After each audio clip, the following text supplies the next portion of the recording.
On Primetime Politics tonight, the federal government bans flights from India and Pakistan as concerns mount about the impact of a new COVID variant sweeping India and now present in Canada. We'll get some expert advice on the ban and the new variant. The Prime Minister sets a higher target for greenhouse gas emissions, reductions, but climate groups say it's still too low. Environmental campaigner and Cabinet Minister Steven Guilbeault will be here to defend the Liberal government's new climate plan. And an emotional Ontario Premier apologizes repeatedly for COVID restrictions that ignored the advice of health experts and promises a sick leave plan is on the way. Our panel of political commentators will weigh in on that. We'll begin tonight with the latest development in the ongoing response to COVID-19. The federal government has decided to ban all international flights to Canada from India and Pakistan, all passenger flights starting tonight and for the next 30 days. The move comes over concerns about a new variant which has caused infections to soar in India, and that variant's now been detected in Canada along with other more transmissible variants which are fueling the spread of COVID in this country. The announcement was made after several days of pressure from the opposition and provincial premiers to cut back on international flights. Only 1.8% of all travelers are found to be positive with COVID-19. And I will say that despite that low number, it is important that we continue to have robust measures to protect against importation as we see provinces and territories around this country struggle to protect their citizens, Canadians, through the third wave. The data that we collect also allows us to identify when positive case rates change in a country-specific manner. So while India accounts for 20% of recent air travel volumes to Canada, over 50% of all positive tests conducted at the border are from this country. And a similarly high level of cases compared to travel rates have also been linked to Pakistan. As a result, the Government of Canada is stopping direct flights from India and Pakistan for 30 days. By eliminating direct travel from these countries, public health experts will have the time to evaluate the ongoing epidemiology of that region and to reassess the situation as this region works to reduce transmission and protect its people. I want to say that our hearts are with the citizens of India, Pakistan, indeed the whole region during these incredibly difficult times. In the meantime, we'll continue to apply stringent testing and quarantine measures for all passengers arriving in Canada, and we'll continue to be there for Canadians as we battle this virus together. My next guest can help us understand more about the COVID variant from India that's now present in Canada and it's causing such concern, and what difference a ban on flights might make. Raywat Deonandan is an epidemiologist with the University of Ottawa. Raywat Deonandan, thanks again for your time today. Appreciate it. Thank you. Look, lots of concern over the emergence of this latest variant in India, which is kind of running rampant there and which has shown up in Canada now, the B1617, described by the health officials as a variant of interest, but not yet a variant of concern. What's the difference? A variant of interest is suspected of being a threat to either diagnosis, treatment, or prevention. A variant of concern has evidence that it's a threat to diagnosis, treatment, or prevention. Then there's the variants of high consequence. We haven't seen those yet. Those are ones in which there are significant threats to diagnosis, treatment, or prevention. So it'll make that shift if it's seen to actually diminish our vaccine capacity, for example. So, Jeff, can you give us a sense of a timeline on that? Now that we know that it's around, it's present in Canada, what are we watching for? We're looking to see if it is indeed hypertransmissible, if it starts overtaking the current dominant strain, dominant variant, which is B117, and if we have laboratory evidence that it can evade our immune system and vaccination. So far, some preliminary evidence suggests that the vaccines we have are actually effective against it. Not perfectly effective, but some effectiveness is all we need. If enough people get vaccinated, then that's a pretty good protection against almost all the variants. So that's good news. All right. So those are the things we watch for to see, I suppose, how to respond to it. And how do we know if the vaccines we have work against those variants? How can we be confident in that? There are two ways to do it. One is epidemiological, the other is serological. The serological approach is you take blood from a vaccinated person, expose it to the virus, and see what kind of antibodies are produced. The epidemiological approach is you look to a country like India, where the disease is prevalent, and you look at the cases and decide and determine and compute how many of those cases were vaccinated and work backwards from there. Now, India only has about 10% of the population has received at least one dose of a vaccine, so it's difficult to get the numbers so far to determine if, in fact, vaccination is effective at the population level against this variant. And they only use two vaccines, the AstraZeneca and the homegrown one, Covaxin. So we probably won't get epidemiological evidence for the effectiveness using the mRNA vaccines like Pfizer and Moderna that we have here in Canada. But all signs point to those vaccines having broad spectrum effectiveness. So I have every expectation that they'll have at least some, if not much, effectiveness against B1617. So the government taking action now. I guess the question is, should we be banning international flights, including from India, to try and stop these variants from showing up in Canada? Does it work? I think it does, if you do it right. The objective here isn't to prevent absolute colonization of the country by these variants. It's probably impossible. The objective is to slow it down. Even a couple of cases arriving can seed populations and cause some chaos that we don't need right now. What we want to do is buy time to vaccinate. So that means slowing down the arrival of cases. We probably can't ban flights incoming from India because most travelers come through a third or fourth countries. That won't be effective. It makes more sense to me to ban unnecessary travel outright. If we can't do that, at the very least, we have to put into place really good containment procedures on site here in Canada when travelers arrive. Kind of like they have in New Zealand and Australia. They descend upon all cases with overwhelming might and make sure they're quashed before they enter society. Let me ask about vaccines. Canada is receiving 1.9 million more doses of vaccine next week, which should help ramp up the rollout in the provinces.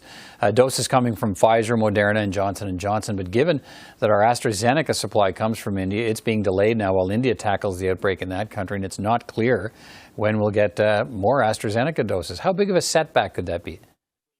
It can be pretty impactful, especially since now a lot of the provinces have lowered the age for AstraZeneca to 40, and that's having a fairly good impact. People who otherwise would have waited months for a vaccination are getting it now, and I think that's going to help us enormously. So not getting shots from India will slow down that process considerably. On the other hand, given the vaccine hesitancy, especially around AstraZeneca, getting more doses from the competitors may actually work in our favor. It's too early to see. So I'm an optimist. I like to think of it as a good thing. Maybe, but we'll see. Delays in AstraZeneca raise the debate again of whether we can mix and match vaccines. And full disclosure, I've had my first shot of the AstraZeneca vaccine about a month ago. So if it's going to be pushed out, perhaps indefinitely, and they're talking maybe more doses, in July, when maybe I was going to be scheduled to get it anyway. But what if we don't get AstraZeneca? What do I do? There's every reason to expect mixing and matching not only to be effective, but maybe even be superior. So that's being tested right now in trials in the UK and other countries. But the fundamental science suggests it'll be fine, if not better. So I wouldn't panic around that. All right. As you watch the latest responses to the pandemic across the country, how confident are you feeling that we're on the right track, or mostly on the right track? I think at the end of the day, we always seem to do the right thing, however, a little too late often. So the lesson around the world is the places that do this well act hard and they act early. And we're still learning that lesson. Here in Ontario, it looks like we're making some last-minute good choices that we should have made weeks ago. But it's good that we're making those choices now.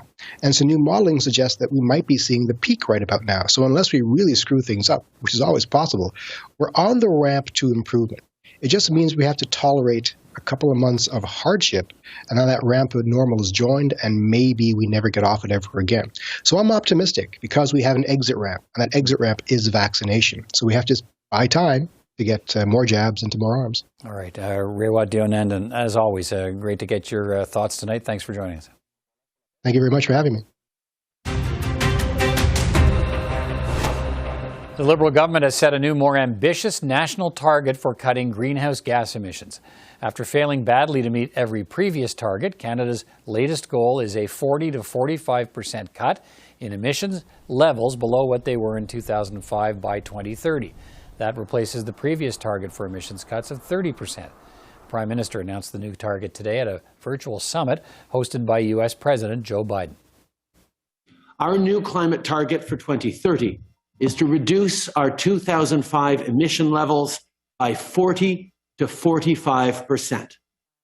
And we will continually strengthen our plan and take even more actions on our journey to net zero by 2050. Here's how the opposition parties greeted the news of the new emissions reduction target. We'll begin with the Conservative leader who refused to commit to matching the new Trudeau targets. Our plan for climate change will meet our Paris targets, our international commitment, and will do so in a way that minimizes the impact on our economy, actually has better jobs and investment outcomes. That's what Canadians deserve, not more empty words from Mr. Trudeau, not an announcement without a plan. That is his MO as Prime Minister. Shiny announcements, zero delivering. And spoiler alert, it's not a very good plan. In fact, it's one of the worst plans, if not the worst plan, amongst G7 nations in terms of reducing emissions, which isn't a big surprise because this Prime Minister bought a pipeline, continues to subsidize the fossil fuel sector, and continues to exempt the biggest polluters. When will this Prime Minister start fighting the climate crisis like he actually wants to win it? Today, we call upon the government to review and revise its target. It is never too late, and adopt the 60%. Because you simply cannot call yourself a climate champion if you have set a target that is too low, if you do not have a carbon budget. So how ambitious is Canada's new emissions reduction target when so many environmental groups say, look, Canada could do more? And what is the plan to get there? Which sectors will be targeted in this country? Steven Guilbeault is Canada's Heritage Minister, but he's also the leading environmental voice in Cabinet. He's with me now. Minister Guilbeault, thanks for taking your time to speak with me tonight. Appreciate it. Thank you, Peter. I would say one of the leading environmental voice. There are many around the cabinet table. Fair enough. The budget laid out measures to get Canada to a 36% reduction in greenhouse gas emissions, the budget this week. So where's the detailed plan to get to 45% now? Well, we believe that there are a number of things that we could do that we currently aren't doing. For example, the very meeting today organized by President Biden on climate change is a clear sign that there's a new cooperation that is possible between Canada and the U.S. on the fight against climate change in the fields of green technologies, of renewable energy, of transportation, of regulating pollution. And in fact, we've already started conversations with the U.S. administration on many of these issues. These are things we couldn't only dream of just a few months ago in terms of partnership with the U.S. administration. We're also hoping that provinces will also step up to the plate. And in fact, just last night, Premier Horgan from British Columbia did say that that the province would rise up to the challenge, would do more in the fight against climate change, and we're hoping that other provinces will follow step. So this will sort of be you'll identify a plan as we go. Which specific areas where you'll find the additional reductions? Well, we already have a plan that clearly outlines how we can get to minus 36%. We have 9 years to do the rest. And in fact, we're actively engaged on a number of measures. I was talking about different measures with the U.S. administration as we speak that will lead, most likely in the coming months, to agreements being signed between our two countries. So in the very near future, we will have new measures to announce, and as well as the conversation with provinces has started in terms of how can we collaborate more together to enhance climate action. Let me just give you a quick example. The federal government has an incentive for the purchase of electric vehicles. So do two provinces, Quebec and BC. Well, it just so happens that in those provinces, through this collaborations between the federal government and provinces, electric vehicle penetration is much higher than in the rest of the country, much higher than Ontario or other parts of the country. In fact, in BC, it's almost 10% of new vehicles that are sold are electric vehicles. So we think, and in fact, we're convinced that we can do more by working together with many of our partners, be they the American government or provinces. Right. Does the identifying of a more ambitious target actually shrink the timeline for shutting down of the oil sands? If you're pushing more electric vehicles and moving this plan forward and setting a more aggressive target, does that mean that by necessity, you're shortening the time frame for the existence of the oil sands in Alberta?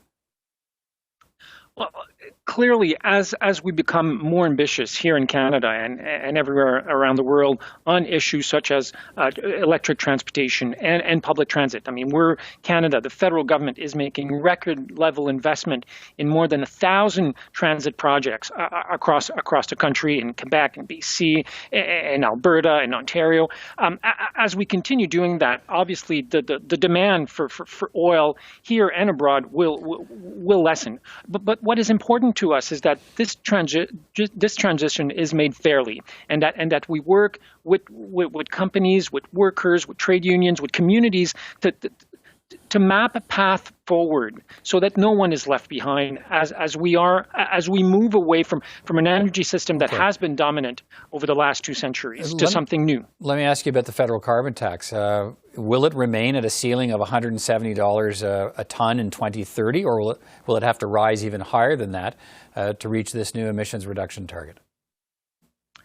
Peter, as we speak, Canada already has one of the most ambitious carbon pricing system, more ambitious than Quebec and BC, more ambitious than California, even the European Union, which started in the early 2000s to implement such a system. We have said that it would go up to $170 a ton. We have no intention to go beyond that. It is one of the most robust system out there, and in fact, many, Bloomberg and others are saying that Canada is actually paving the way when it comes to carbon pricing in the world.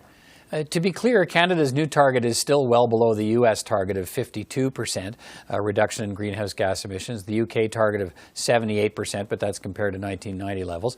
The environmental organization you used to head up says Canada could actually cut emissions by 60%. And so I guess some people are asking, why isn't Canada's target more ambitious? I have tremendous respect for my ex-colleagues from the environmental movement. Environmentalists play an important role in our society on this issue to push us, to keep us on our toes, and we welcome that. Different countries have different realities. I mean, we are a large oil producer. This, whether or not we like it, this is a reality, and this issue of operating a transition that is fair to all is very important to us. But let me read you a comment from the special presidential envoy to climate change, Senator John Kerry, on Canada's commitment to reduce the commitment we made today is a bold step that puts them on track to net zero. I could not be prouder of our cooperation with Canada on climate and our shared global challenges. So I think that our largest trading partner, the Americans, are very happy with what Canada has presented today at this international summit. All right, Heritage Minister Steven Guilbeault talking to us about the government's new emissions reductions target unveiled today. Thanks for your time tonight, Minister. Appreciate it. Thank you very much, Peter. The Ontario Premier promised today that a paid sick leave program for workers is coming to enhance the federal sick leave plan for COVID-19, but Doug Ford didn't say when.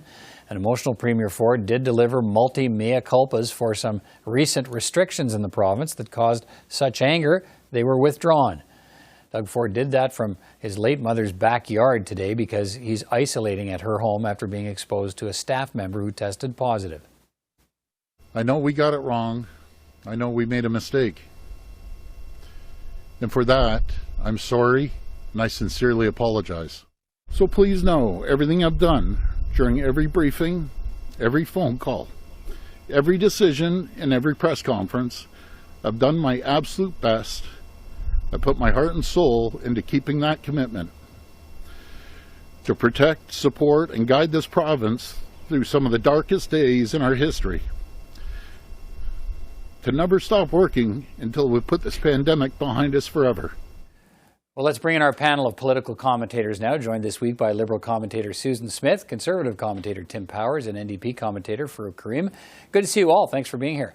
Look, Susan, let me start with you. And Doug Ford said he's sorry repeatedly today for some of the measures he introduced in Ontario, almost in tears at one point when he talked about the damage to families and businesses from the pandemic.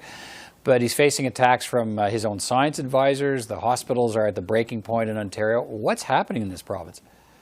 Yeah, there's a little bit of chaos, I think, behind the scenes politically in this province. But Doug Ford, I guess to give him credit in one area, he said when he made a mistake, he took it back. He reversed himself and took it back, a bit out of the Ralph Klein school of politics. If you screw up, say sorry and don't try hard not to do it again. But I do think it's a reflection of the chaos behind the scenes. That clearly was not advice of the Science Advisory Panel. They have been revolting.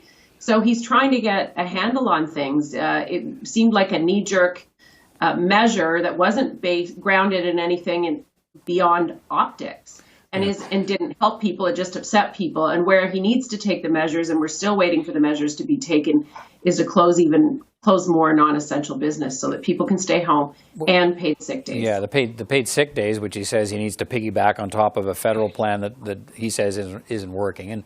But Tim, let's face it, none of the political leaders has had to deal with a crisis like this pandemic before, but some seem to be better at it than others. And I guess, why is there such turmoil in Ontario?